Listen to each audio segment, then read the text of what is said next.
I just want to officially kick off our session.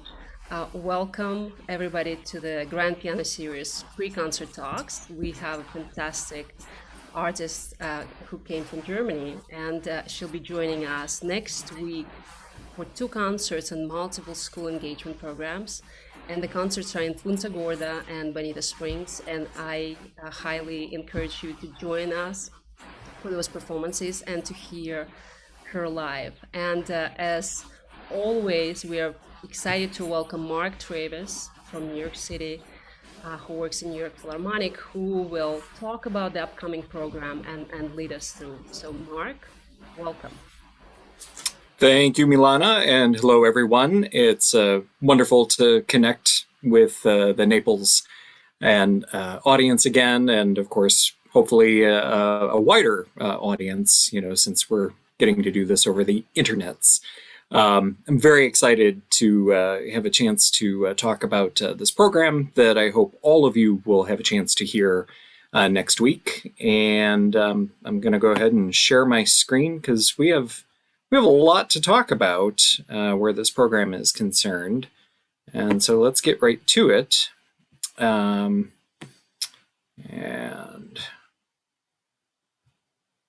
there we go. There we are.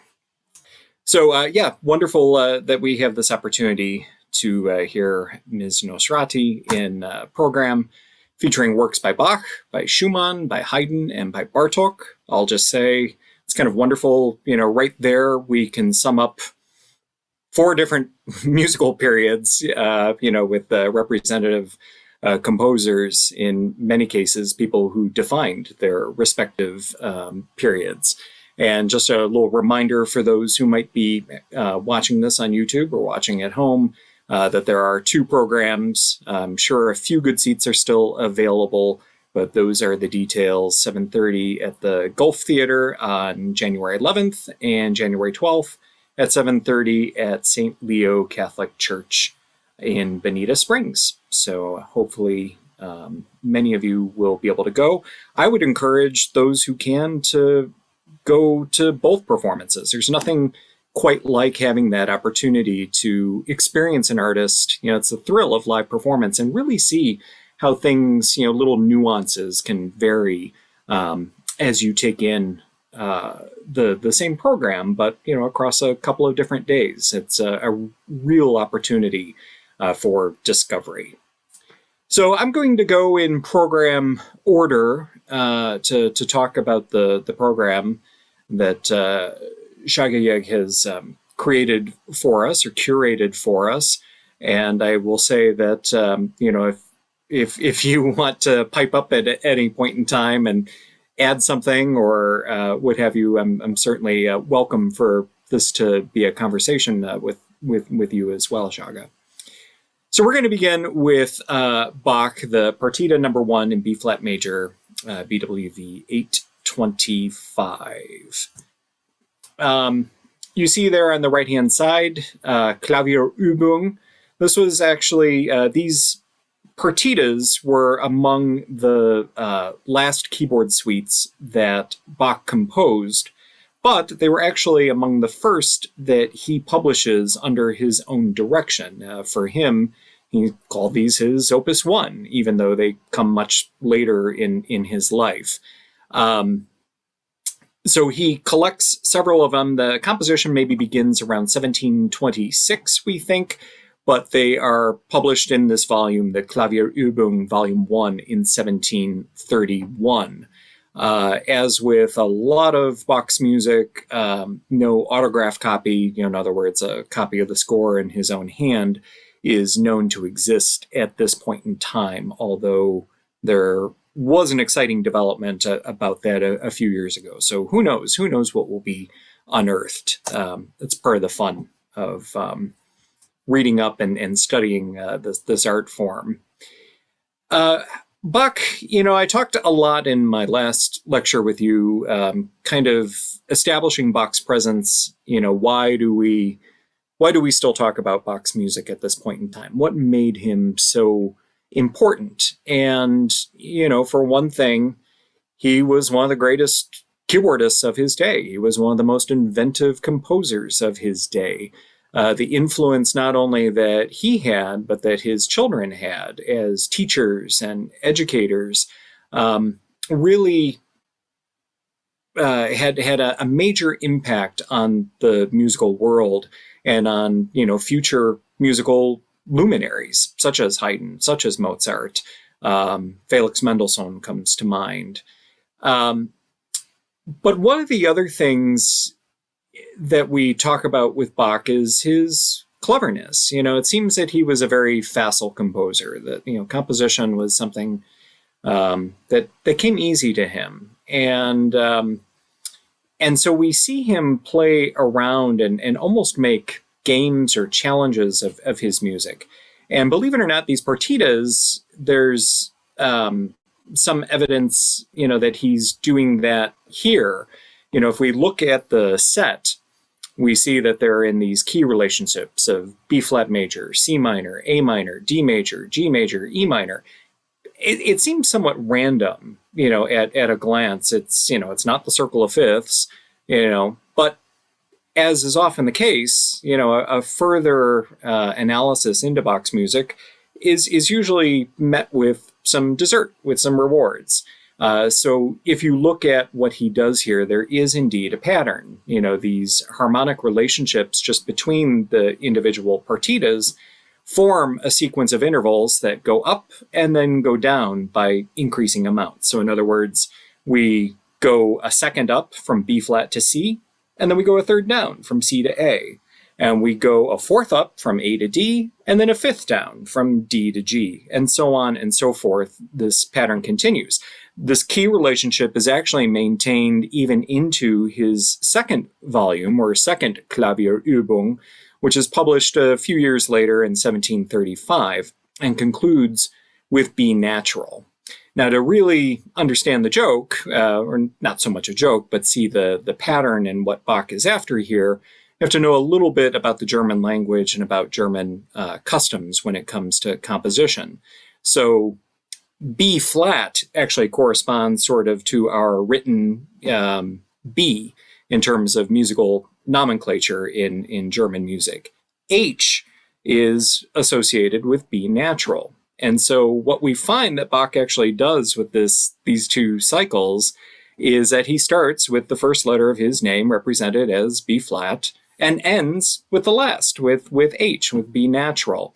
And in the middle, we also get the A and the C forming B-A-C-H. And I mean, this just, somebody had to think about, that he was having these kinds of thoughts about music and finding a way to realize that, I think, says a lot about who Bach was and just the strength of character and the inventiveness that went into really every note that he set to paper, and probably some that he just improvised, because of course he was known to have been a master organist and improviser as well.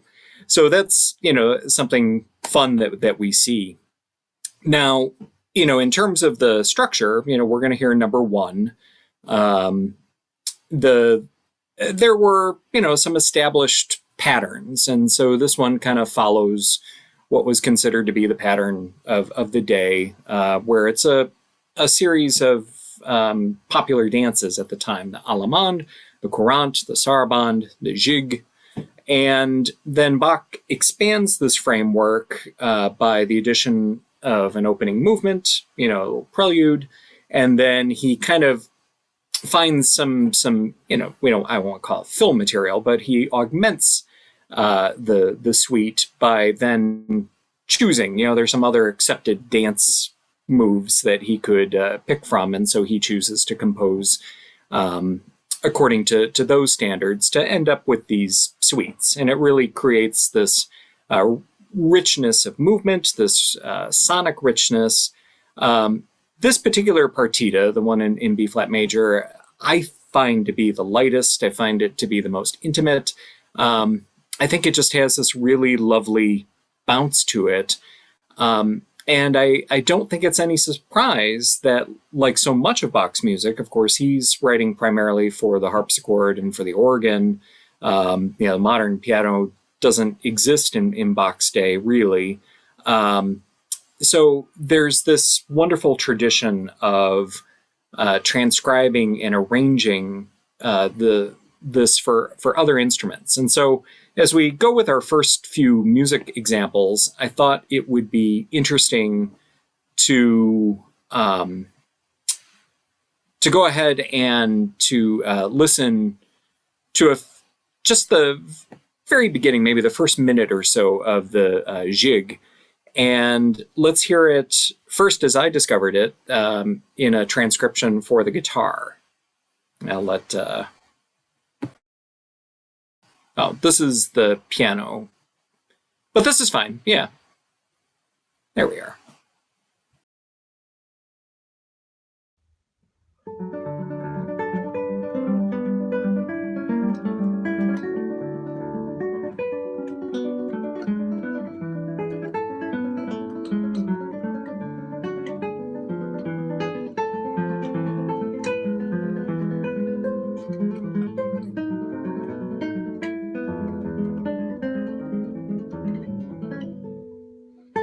That's good, Milana.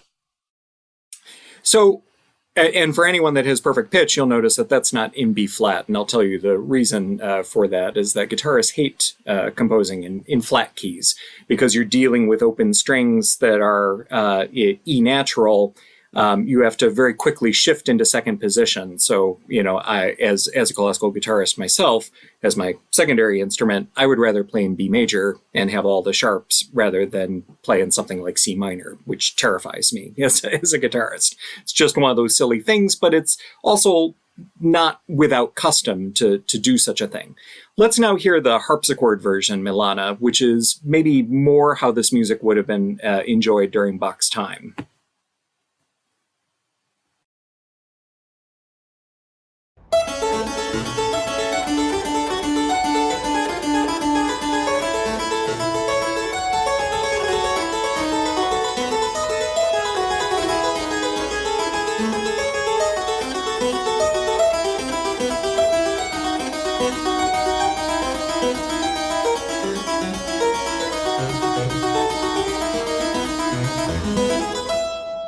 Perfect. Let's shift from there. So, of course, then thanks to the efforts of a few people, one of them notably being Rosalind Turek, we start to hear some of this music performed on modern pianos, particularly in the 20th century. Rosalind Turek, of course, was miraculous in how she was able to really equally move from the harpsichord to the modern piano, and would sometimes even give recitals where we would sort of take an exercise like this, but on a grander scale of doing the compare and contrast.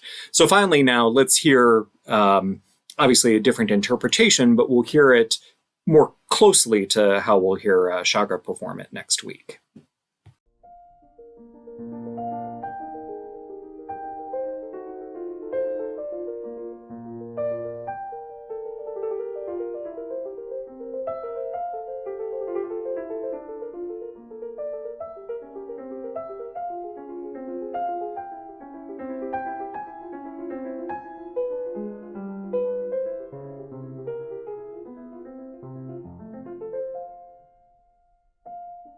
Perfect. Yeah, I think that's, we get the general sense of just the driving motion that there is in this piece.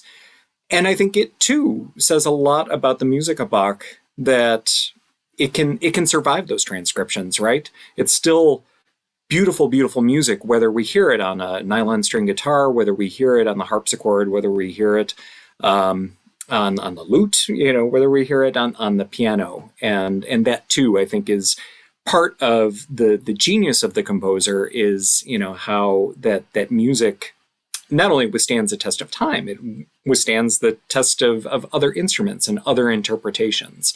Lots of room, because obviously a guitar is very different from a piano, very different from a harpsichord, very different from a flute, if someone were going to be so bold. So I think it's useful when we have the opportunity to be able to make those kinds of comparisons. So you'll have to forgive me a moment. There we go. Good. So then from the music of Bach, and Bach, of course, pretty much defines the Baroque era in music. We pretty much identify it by his birth date, which he lived from 1685 until 1750. It's convenient that one of the other great composers of the Baroque era, Handel, happened to be born that same year, 1685. He outlives Bach just a little bit, passing away in 1756. But this is where we really have kind of the mortar and pestle of the Baroque era in music.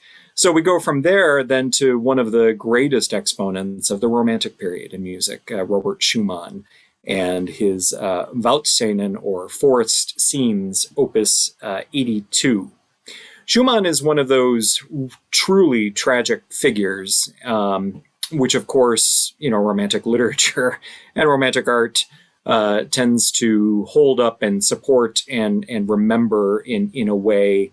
I feel like I could give a dozen different lectures on Schumann's music and probably identify a different tragedy in his life, whether it's talking about how he was a brilliant performer and, didn't lose use of his hand, but an injury kind of prevented him from really being the advocate of his own music, to, of course, his battles with his in-laws, his battles with mental illness, and any number of things. For him, where writing music was facile for Bach, it was less so for Schumann, particularly when he got away from the keyboard. He struggled pretty mightily when trying to do the instrumentation for things like his string quartets and symphonies. And it's probably no surprise, with that in mind, that we only have 4 symphonies from him and limited musical output that doesn't directly involve the piano. So these works, that's the title page of the score. They're composed between 1848 and 1849. The set is published 1850 to 51. The scenes are made up of 9 individual songs, all written for solo piano, and they have these evocative titles: Entry, Hunters on the Lookout, Lonely Flowers, Haunted Place, Friendly Landscape, Wayside Inn, Bird as Prophet, perhaps my favorite, Hunting Song, and then a Farewell.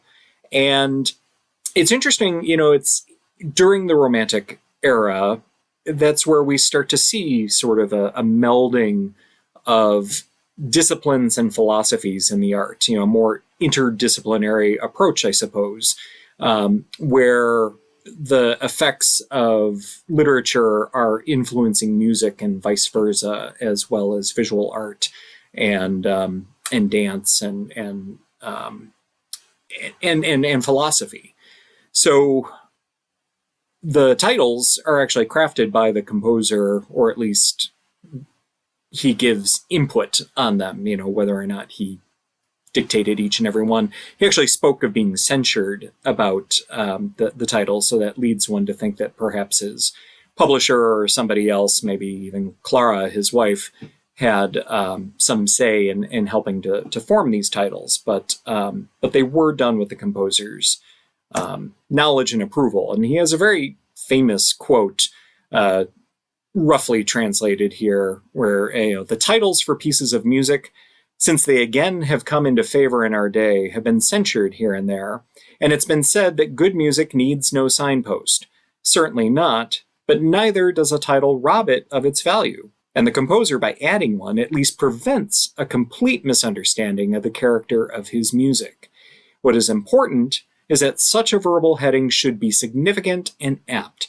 It may be considered the test of the general level of the composer's education. So, he's definitely engaged in this notion, and really so much so that initially there was a thought process that these works would include poetry, that at least 5 of the individual movements would include poetry that would either be recited or that at least would be in the score as kind of a point of inspiration for the artist. Of these, the only one that still exists is the one that is in Haunted Places.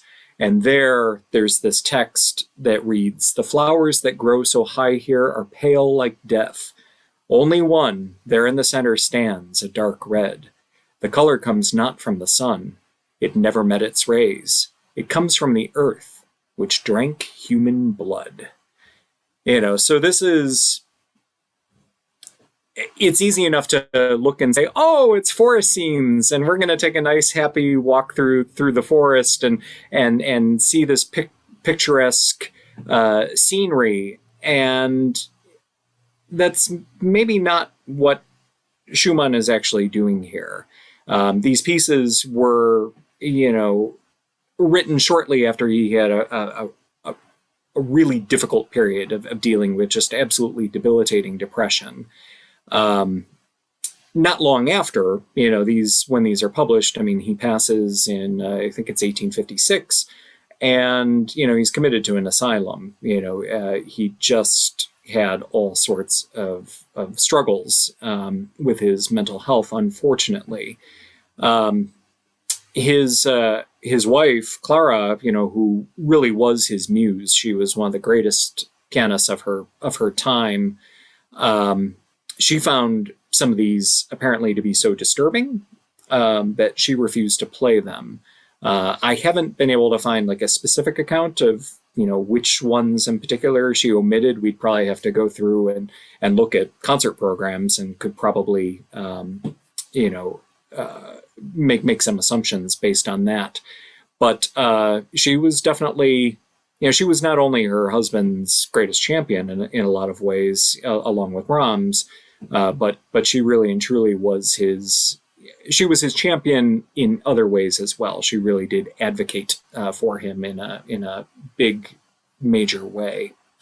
So Schumann himself, though, is said to have cherished this work. And, obviously he didn't have a real long time to enjoy it and see how it was received and what have you, but by accounts, it was a very important work to him. The woman, by the way, is Clara Schumann in that picture. So let's hear just a little bit, just to get a flavor of that, Milana, if you would. I'll stop my share.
That's a great place to pause. So you get a little sense of the character that's there in his music. I'm going to share my screen again and take us back. And incidentally, if I can get back to it. There we are. This in the background is actually the autograph. So that's Schumann's handwriting of that particular movement. So which is, I think, what put it on the mind. So next we turn to music of Franz Joseph Haydn, one of my favorite composers, I will say. Also really a cornerstone of a particular musical movement, in this case, the classical era. And I'll say what's interesting is that while I could name dozens of great Baroque composers besides Bach and Handel, and dozens of, if not 100 great Romantic composers, and my phone is full of contacts from modern composers and contemporary composers. The classical era is a little smaller than that in terms of who we really elevate. But, if you're going to kind of pull from a small group of composers, in this case, we largely choose Haydn and we choose Mozart. And Haydn had an immense influence on Mozart and on Beethoven, and really on anyone else who would ever go on to write a symphony for about the next 100 to 150 years. We're going to hear his last piano sonata, the Sonata in E-flat Major, Hoboken, 1652. So this is composed in 1794, and this is one of those things, it's funny when you encounter this. I had an experience when I was in college and first had access to a really good music library. And one of the recordings that I fell in love with as a child, one of my first classical recordings, was a recording of the New World Symphony by Dvorak, with Toscanini conducting. And I thought, surely when I have access to this great music library, I'll finally be able to find this recording that my father just had on an old reel-to-reel deck that he'd gotten somewhere, during the Vietnam War, I think. And it was a much played tape. Well, I couldn't find it, and I couldn't understand why would this, great recording by a great conductor not be available. And it turns out that, I was searching Dvorak's Symphony number 9, but at the time that recording was made, it was still considered to be his 5th symphony. So numbering changes, as we learn more about music, and so it's just something to be aware of, that occasionally you'll find some discrepancy where you're positive, you might think you really like that bouncing waltz rhythm from Dvorak's number 4, but in fact you're actually thinking of what we now call his 8th symphony. So it's the same thing here with Haydn. There are a couple of different catalogs by which we listen to his music and reference his music. There's the Landon catalog listing it, which calls it number 62. But the more common, I would say, Hoboken catalog, Dutch musicologist, is number 52. Now, this work, for a number of reasons, is of great, great interest to scholars and musicologists. A lot of that has to do with just what Haydn does with it in terms of the harmony. It has a lot to do with kind of where it comes in terms of Haydn's output, and also has a lot to do with just the fact that it's considered to be really one of his greatest works for the piano, and certainly one of the greatest works for the piano of its time.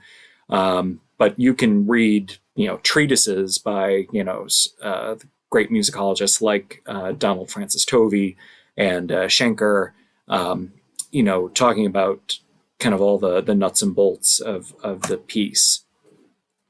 Interestingly, there are two dedicatees for this work. There is the autograph score that we have, which is dedicated to a woman named Teresa Jansson Bartolozzi. Now, Haydn is known to have had a great relationship with her and her husband. He dedicated some other non-solo piano works, some trios, I believe, to her, and he was actually a witness at their wedding. if you look at the autograph score, you see that in Italian he puts this designation, sonata composta por la celebra Signora Teresa de Janson di Giuseppe Haydn Mapari, meaning, this sonata is composed for the world famous or great Signora Teresa by my own hand, Joseph Haydn.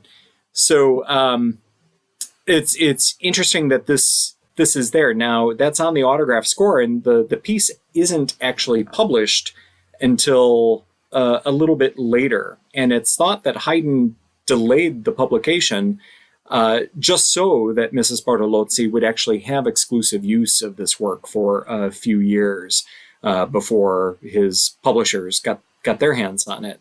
Now, the published version, or at least the first published version, is dedicated to Magdalena von Kurzbeck. Not a whole lot known about her. We can actually find paintings of Miss Bartolozzi. I couldn't find one that was high enough resolution for our purposes here. But the dedicatee is a little bit more of a mystery. So, was she related to the publisher in some way? Did Haydn forget to pay his dinner tab, and somebody needed a little something, for letting him go and not embarrassing him in front of his friends? Who knows? It's difficult to say with authority, or at least through the sources that I've tracked on that. But it is interesting that it has. Later on, there's another revised edition that happens in the early 19th century, and the dedication goes back to the original dedicatee. This was a pretty lengthy, hearty piece for the time. Performances can easily average, somewhere in the 20-ish minute range. And as I mentioned earlier, it features kind of an unusually broad harmonic and rhythmic exploration by the composer. And like many pieces of the time, as was a convention, it opens with this very expansive, what was called a French overture theme, without getting too much into the little details. There were kind of two big philosophies of creating these overtures. There's the French overture, which was roughly divisible by two, and then there was the Italian overture, which was more of a three-part type of thing. And there were little rules, and lots of composers like to adhere to these stylistic standards of their time, and Haydn was no exception to that. So let's hear just a little bit of it. This was actually my first, it was at my first radio job, actually, in the mid-90s, that I first encountered the piano sonatas of Haydn. And it was through this particular recording project by Jenő Jandó.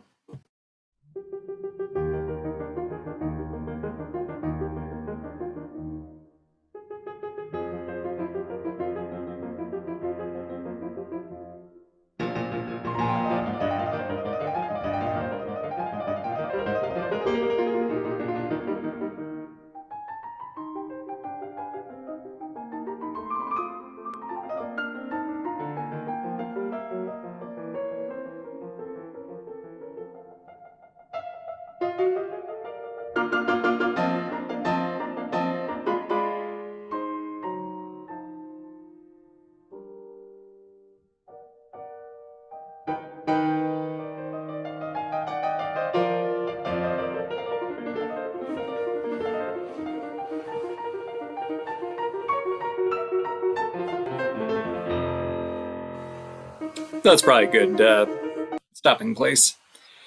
It just gives you a sense of, again, the character, and I think few composers really manage to infuse their sense of humor and just their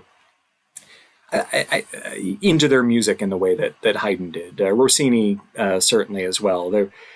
When I'm asked that very difficult question of, who would you like to go back in time and meet, I kind of fantasize about this, lunchtime leisurely meal with Rossini and Haydn, because I think they would have been quite enjoyable to hang out with and enjoy a cup of wine and share some stories.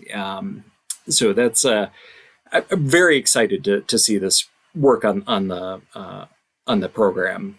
So we'll move on finally to the last composer that's represented here on the program. And let's see if we can get back to it. Come on now. No. That was not my intention. Can see how my ads are different than Milana's. If I have to, I'll go back into it. I don't know why it's so stubborn sometimes. There we go. Béla Bartók. So I'm very excited that there are the 15 Hungarian peasant songs on the program. I'm always interested in programs that include the music of Bartók. Perhaps it's because I share a birthday with him of March the 25th. I've also felt this very special connection to his music. But really and truly, I picked this particular photo of him because it's representative of some of the other things that he did for music. His contributions to the musical world were by no means limited to his prodigious talents as a composer, but also to really defining the notion of ethnomusicology. It's because of him, along with his good friend Zoltán Kodály, going about the regions and collecting folk songs and from the Caucasus Mountains and other places that it really and truly brought new sounds to Western music. Bartók, I say this a lot of times when I speak about him. Bartók wasn't by any means the first composer to delve into folk material. We hear Landlers and country dances in a lot of the works of a lot of the great German composers, and we hear other suggestions of folkloric rhythms, even in music of Haydn and Mozart. But Bartók where Bartók differed is that he made no attempt to try and civilize the music. He didn't try to interpret the tonality into, and adapt it for Western ears, at least not at first.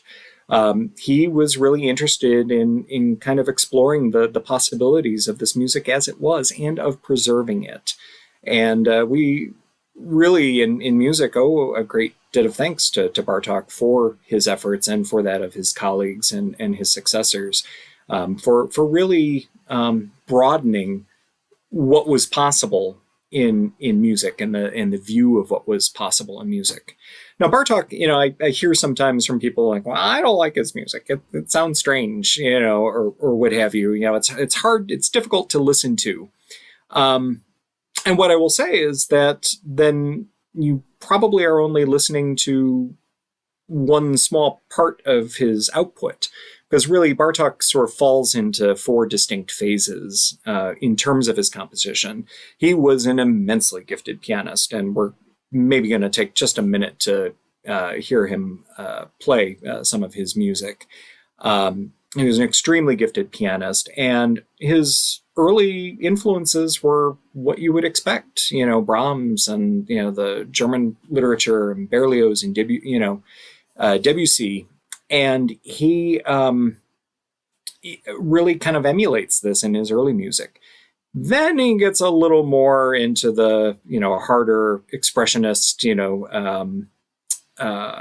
putting, music forward as it stands. And then kind of towards later in his life, he kind of reconciles the two worlds, where he continues to have folk music at the root of what he's doing, but he does manage to somehow, without underserving the core musical material, he does find a way to make it a little bit more appealing to Western ears. We hear this notably in his third piano concerto, last work he composed, and we also hear that in works like the Concerto for Orchestra, which are repertoire staples, 20th century classics.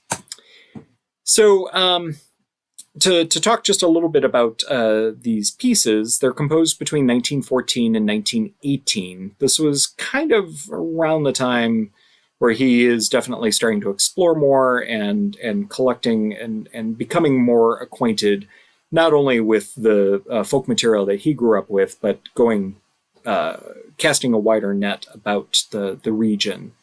There's then an orchestrated version of this piece that appears in 1933, and several really wonderful recordings of that.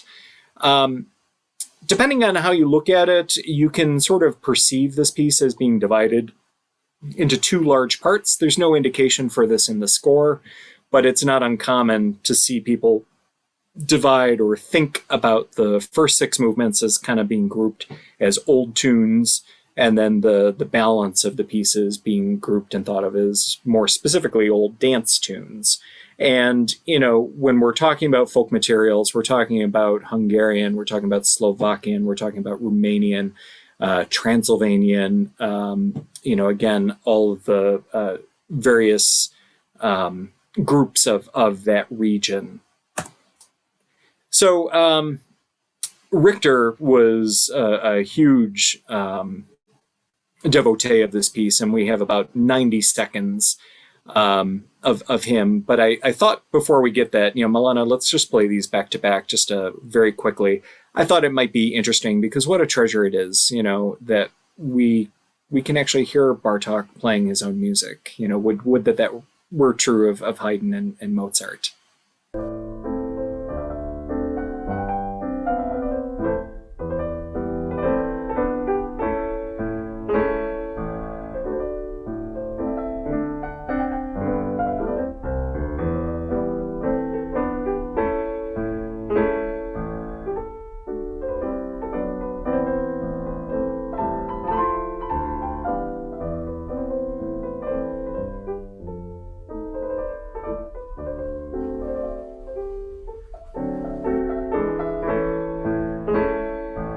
Yeah, let's go ahead and pause there. And just to this is the Romanian. This is not the piece that Schaghajegh is going to play, but it was what was available and sort of in that same spirit and style. So here we go with Richter performing one of the Peasant songs.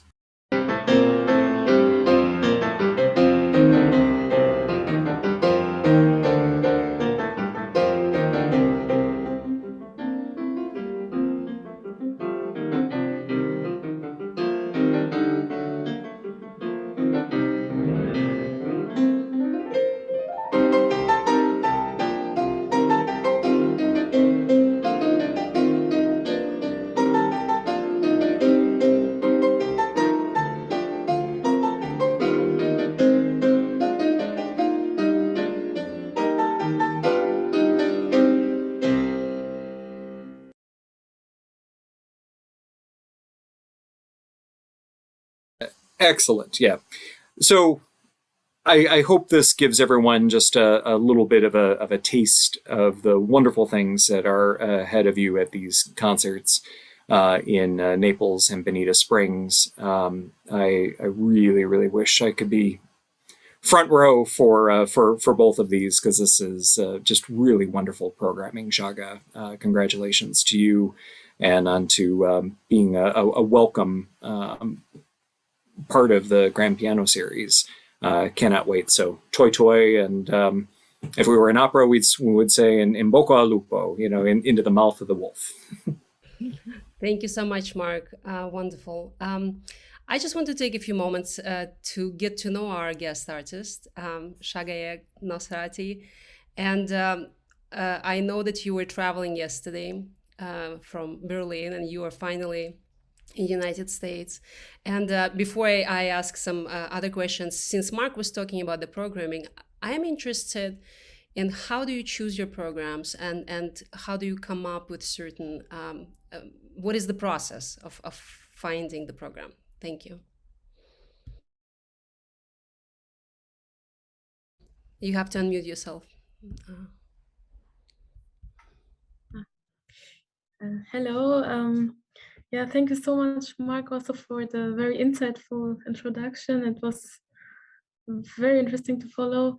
And yeah, so about your question, I really spend a lot of time on programming actually, because I feel it's an important part of the concert, to have a certain concept. And usually I mean, since I'm yeah, I would always like to include the piece by Bach as well, because he is my favorite composer. I usually first choose the piece that I want to play by Bach, and then I wrap my head around it and think what other pieces would be fitting. Sometimes I have certain associations. For example, these Schumann pieces, they even, apart from the same tonality, they also really have a lot of things in common with the Bach piece. So this was my first association. They even start with the same notes. So the first interval is this third on B and D, and you almost have when you hear the very first bars of Schumann, you would think, oh, is this Bach or is this Schumann? Because it's so similar. And yeah, and then, I mean, I had already the association to nature, to this pastoral character of the music. And then I immediately had the idea to also include the piece by Haydn, this E-flat major sonata. I mean, it's in, and also has a lot of references to instruments that you associate to nature, like the fanfare, the horn, the very beginning. And there are many connections with them. Also, what Mark says, it starts as a French overture. So, and this rhythm also appears in one of the Schumann pieces. And yeah, and then the Bartok piece, actually also, again, it has to do a lot with nature, with the connection of music and nature. It has also a lot of humor, I feel. I mean, yeah, this is maybe also something that connects it again to Haydn. So yeah, always these moments where you are totally astonished, or that something happens that you don't expect at all, and it's just fantastic how they how they can translate this kind of wit into music, both composers. Yeah, Thank maybe you. this, yeah. What about Bach? You know, you mentioned that you really love the music of Bach. Do you remember the first time you heard the music of Bach as a child? Yeah, actually, I grew up having recordings, listening to recordings of Bach's music. So my parents are not musicians, but they always loved music, especially music by Bach. And also my older brother, who is a pianist as well, he always practiced the piano. So I already heard him playing some pieces by Bach when I was a little child. Wonderful. Um, so traveling in this day and age, you just arrived. How is it for an international artist to be traveling right now? Yeah, you can imagine how exhausting it is, especially these long flights where you have to wear the mask for more than 10 hours. Yeah, it's kind of a torture, but you always have in mind that you will be rewarded once you arrive, and I'm pretty sure that I will be rewarded just getting to know great people like you. And yeah, so We it's can't worth the wait. trouble. We can't wait to have you in Florida in a few days. So it's really exciting. Uh, I want to play something. I came across a YouTube link and I wanted to play a few minutes of it. And then I wanted to tell me more about this composition and the project that you're doing. So I know you're not expecting this, but um, this is Oh. the composition that I found.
So this is a very unusual chamber music collaboration.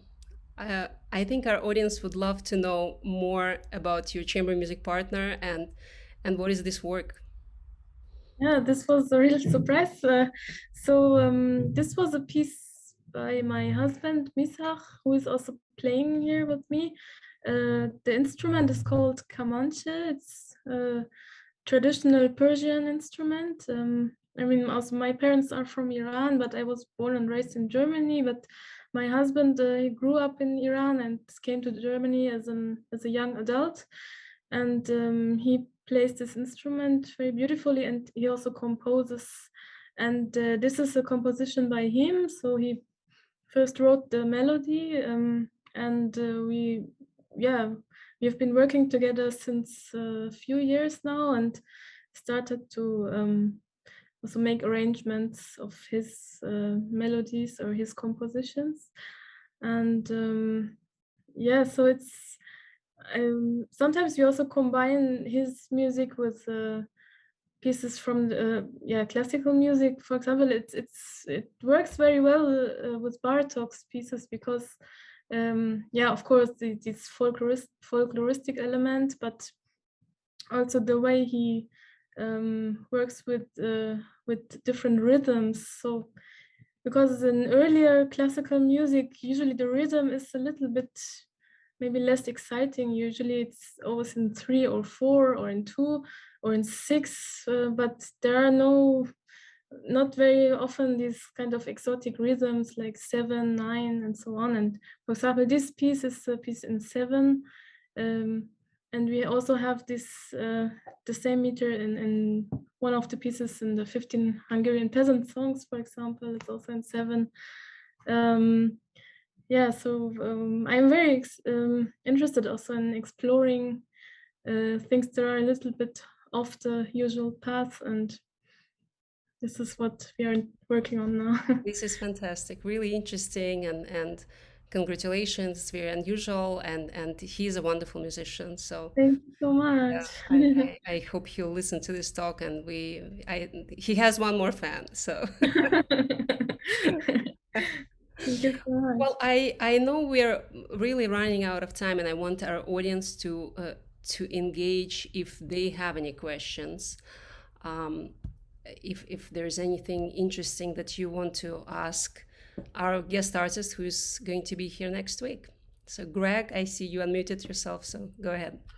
Yeah, Mark started his chat by mentioning why Bach still matters, and then later commented on who that he'd like to do lunch, I guess, with Rossini and Haydn. And so I was wondering, what is it about Bach that continues to hold your interest? And other than your husband, obviously, what composer would you like to sit down and have dinner with? Yeah, I mean, my first choice would definitely be Bach, but apart from Bach, it's difficult to say. But yeah, maybe also Beethoven is also a very interesting case for me. But yeah, about your question, there is something extremely universal about his music. I mean, if you start or if you look for the right words, it always sounds a bit superficial, but listening to his music just makes you understand something about this world which no other composer, in my opinion, can express in that way. And it has such a depth, and it has on one hand this extremely intriguing spiritual side. On the other hand, it's also very much rooted in this world, and it contains all the light and the shadow that makes this world so interesting. And I hope this answers your question. Yes, thank you. And by the way, I love that clip that Milana just played. Oh, thank you so much. Anybody else wants to ask a question? Susan, you look like you want to ask a question. I can't hear you because you're muted. So I have to unmute you. Unmute. Yes. I'm enjoying this since Mark started talking. I feel like I'm getting such a great education. I'm never going to get talent. I know it. I've recognized it over these next decades. I know I don't have talent, but it doesn't stop me from appreciating talent when I see it and when I hear it. And I'm so looking forward to seeing you next week. I can't tell you. Thank you, Susan. Thank you. Well, we are definitely You're all share and you share it as if the hell with Mark. share Okay. it, Susan. Tell your friends. Tell all your friends to come. Okay. You got it. You are the ambassador. With pleasure. Thank you. Shaga, thank you so much. I wish you a lot of success. You're right now in Elgin, right? Elgin, right? So you'll be playing Schumann Concerto. Good luck with that. Have a fantastic concert and rehearsal with the orchestra.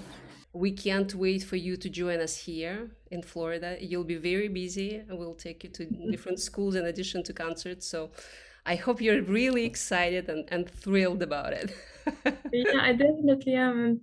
And thank you again for the invitation. And Yes, we look forward to seeing you. And for everybody else who is watching us, I want to one more time invite everybody, please join us next week on January 11 in Punta Gorda and January 12 in Bonita Springs for the wonderful German artist Schaghajegh Nosrati and amazing works by Bach, Schumann, Haydn, and Bartok. Thank you so much, everybody, for watching and joining us, and we look forward to seeing you next week. Thank you. thank you.